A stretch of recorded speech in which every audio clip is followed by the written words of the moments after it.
Salut à tous et bienvenue au potager. Nous sommes fin juillet, il fait toujours aussi chaud. Bon, c'est compliqué, il faut arroser. Alors, fin juillet, c'est la Sainte Christine, c'était le 24 juillet. Et il y a un dicton qui dit « À la Sainte Christine, récolte le blé et plie l'échine ». Eh ben oui, parce qu'il fait quand même chaud au potager.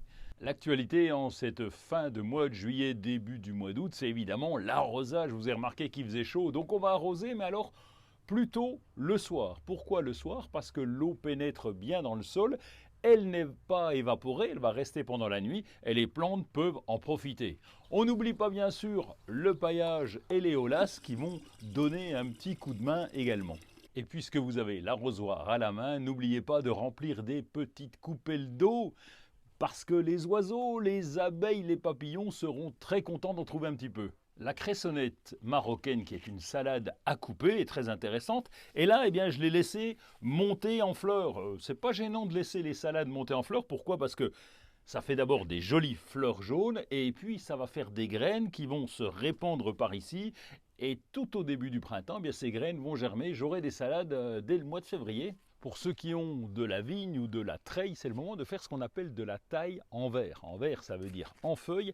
On va couper certaines branches, celles qui nous gênent, et puis on va essayer de dégager de façon à ce que les grappes puissent voir le soleil. Ça va les aider à mûrir. Pendant ou après cette période de canicule, on va se retrouver avec des branches sèches. Elles ne donneront plus rien. C'est le cas dans les framboisiers comme ici. On va devoir les couper. Alors pour voir si c'est vraiment sec, eh bien, bon, d'abord ça a l'allure de sec. Et puis sinon, on va gratter le bois avec la pointe du sécateur. Si le bois est brun, ça veut dire que c'est sec et c'est pas la peine, ça ne reprendra pas. Si le bois est vert, on laisse, il y a des espoirs de reprise. Dans les carrés potagers, ça pousse aussi, vous voyez, les courgettes et les tomates. Celle-ci, c'est de la Mini Tiger Ice. J'ai fait le choix de ne pas la tailler, mais alors, elle s'étale. Bon, en attendant, il va y avoir des fruits très bientôt. C'est des fruits un petit peu zébrés qui vont encore rougir, il faut attendre un peu. Voici Anaker, une belle petite variété de tomates avec comme son nom l'indique, les tomates, les fruits en forme de cœur. Là, elle est encore verte, mais je vais attendre qu'elle jaunisse parce qu'elle ne devient pas complètement rouge, ça va être sympa. Puisqu'on est dans les tomates, on va commencer à surveiller l'arrivée éventuelle du mildiou. Les feuilles de la base peuvent brunir un petit peu. Dans ce cas-là, on va les couper. Alors évidemment, ici, on est dans une serre.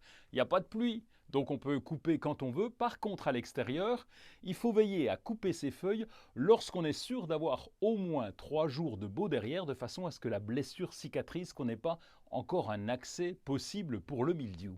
En ce moment, on profite aussi des récoltes. Eh bien oui, pourquoi on fait un potager? C'est aussi pour récolter les tomates, les aubergines, les poivrons, les concombres. Enfin bref, vous pouvez y aller.